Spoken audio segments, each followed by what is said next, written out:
Hey y'all, it's Portia Ellis, your new favorite singer, and this edition of Talk Time is dedicated to Bow Wow's reaction to a question he was asked after the recent BET Awards. If you didn't know about the recent stats,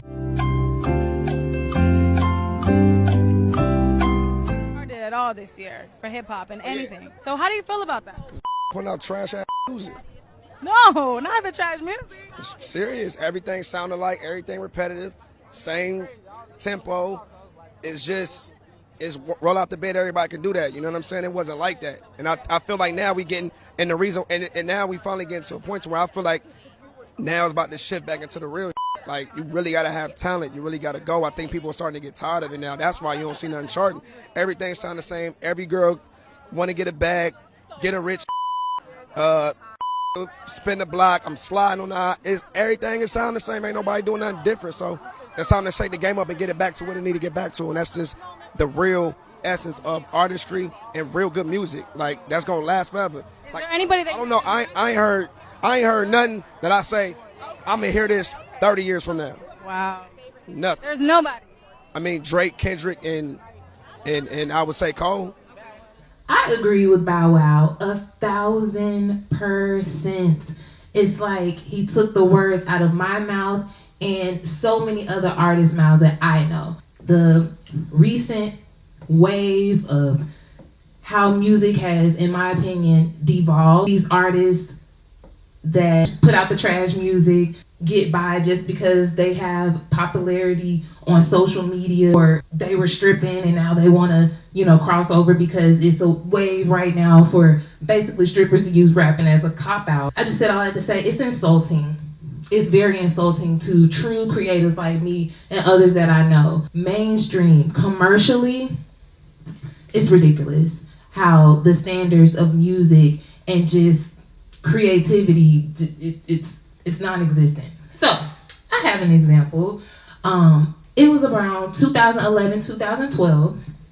So if you didn't know, I'm 33, going on 34. So with that said, that's about 11, 12 years ago.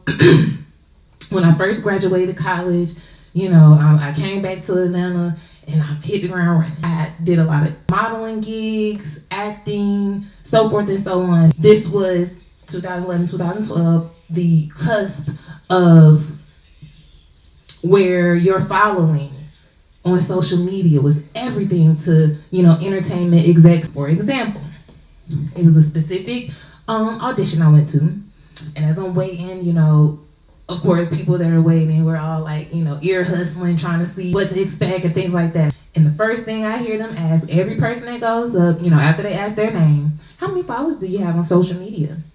And this one girl, she was like, I got 100K, and I've been grinding, I just heard them hyping her up. Before she even started to perform an audition. And so I said that to say, when my turn came up, I was asked, what's your, how many followers you have? At that time, I was like, truthful, I have around 1,500 followers. The face kind of dropped a little bit. She had her little questions or whatever. Then she proceeded to ask me to audition. So I'm like, okay, cool. My performance, my audition, was my rendition of Twinkle Twinkle Little Star. Now, I chose that song because I actually was able to get offers from multiple agents based on, of course, my monologue as well as my singing. For the song that I chose for the audition, people loved it. Everyone. It displays my, range and stuff like that. And so, of course, I come to the next audition and I, perform and sing it, kill it. As soon as I'm done, she laughs. And she's like, what? Why did you pick that song? Like, are you serious? And mind you, my feelings weren't hurt because the person, she's really ignorant anyway.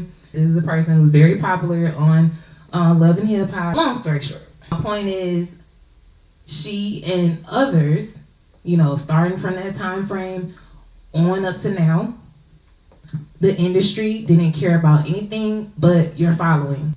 Decade goes by and this is what we're left with. We are moving towards the point that Bow Wow was bringing up, that people are tired of it, and it's time for artists to really have talent again and really prove themselves. I am so excited to continue my pursuit as an independent artist. In conclusion, I just wanted to share my thoughts. I hope you guys enjoyed this edition of Talk Time. Make sure to follow me if you're not already. Tap in. I have music streaming on all platforms. I'm a true independent artist, and it's a challenge every day to, you know, continue going and to push yourself, especially when it's like very intimidating and overwhelming when you witness other artists, other people getting chances that you kind of feel like they don't deserve. I'm not God, I'm not the judge like that, but at the same time, we're all entitled to our own opinions, and that is such. Make sure you tune in to the next episode of Talk Time. One more thing before I go. Happy Pride! Had to, you know, represent for the Alphabet crew. Shout out to everybody that understands and embraces that love is love. All right, y'all.